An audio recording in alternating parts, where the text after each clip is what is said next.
Chers amis congolais, chers compatriotes, vous êtes déjà au courant d'un enregistrement sonore de la réunion stratégique des députés du PPRD dirigée par le président de l'Assemblée nationale et le président de la CENI. Et je dis bien le président de la CENI.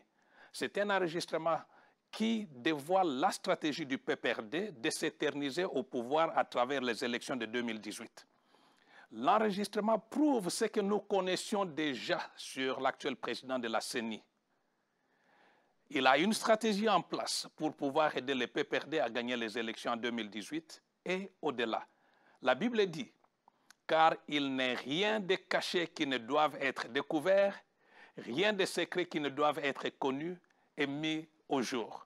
La Bible dit encore, c'est pourquoi tout ce que vous aurez dit dans les ténèbres sera entendu dans la lumière et ce que vous aurez dit à l'oreille dans les chambres sera prêché sur les toits. Il n'est plus question de leur prêter des intentions.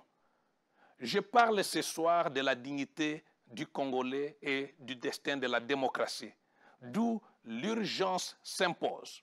J'exhorte les acteurs politiques congolais et la société civile à se joindre à moi pour sauver le Congo.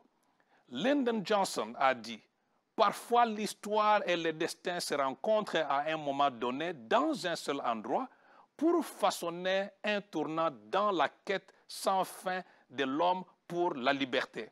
Cet enregistrement sonore me bouleverse. Comment peut-on trahir la nation au moment où notre peuple est déjà étouffé, étranglé par les conditions socio-économiques actuelles? Quelle méchanceté, mes frères et sœurs, au moment où beaucoup de nos compatriotes sont vendus aux enchères en Libye, dans des pays du Maghreb et les pays du Moyen ou Proche-Orient. Le pays va mal, j'ai dit il va très mal. C'est cette même majorité qui nous a placés dans cette misère. Malheureusement, le PPRD et la CENI veulent alourdir le poids qui est déjà écrasant sur les fils et les filles du Congo. Il n'y a aucune raison d'être fier de ce qui s'est passé la semaine passée dans cette salle d'hôtel. Il n'y a aucune raison pour les Congolais d'être fiers de cette majorité. Il n'y a aucune raison d'être fier d'aller aux élections en 2019 ou bien 2018 avec les gens qui cherchent seulement à s'éterniser au pouvoir. Mais il y a une raison d'espérer et de croire à l'émergence d'une démocratie réelle et d'un Congo prospère qui répondra aux aspirations de notre peuple. J'invite donc, une fois de plus, les acteurs politiques et la société civile de venir ensemble autour d'une table ronde où nous allons discuter sur la gestion du pays au soir du 31 décembre 2017. Cette table ronde bénéficiera de l'appui technique de la communauté internationale, dont l'Organisation des Nations Unies, l'Union européenne et l'Union africaine.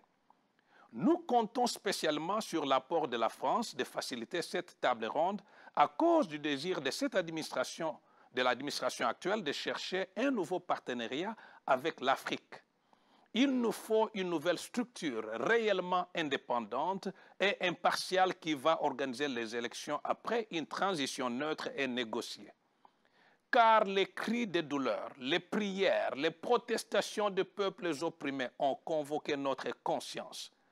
Nous sommes prêts à oublier nos ambitions personnelles en vue d'aider le Congo à répondre au grand rendez-vous de la paix et de la dignité nationale. Nous devons redresser la situation, rendre justice, servir les Congolais. Car les défis qui nous guettent sont multiples. Nous vivons des moments de grandes crises. Je dis grandes crises. Les vies de nos jeunes gens ont été marquées par un débat sur des grands problèmes. Les questions de guerre et de paix, les problèmes de prospérité, de dépression, les problèmes de la démocratie et de la dictature.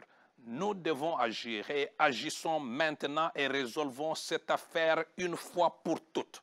Les slogans ne vont vous amener nulle part à moins de venir à cette table ronde.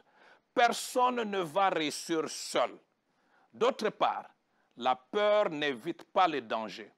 Cacher notre tête dans le sable comme l'Autriche ne nous met pas à l'abri du mal. Nous devons vite passer à l'action. Je vous invite à faire montre d'un esprit de coopération. Ensemble, nous vaincrons. Ensemble, nous sommes forts. Que vivent les peuples congolais, que vive le Congo, Que Dieu bénisse le Congo. Je vous remercie.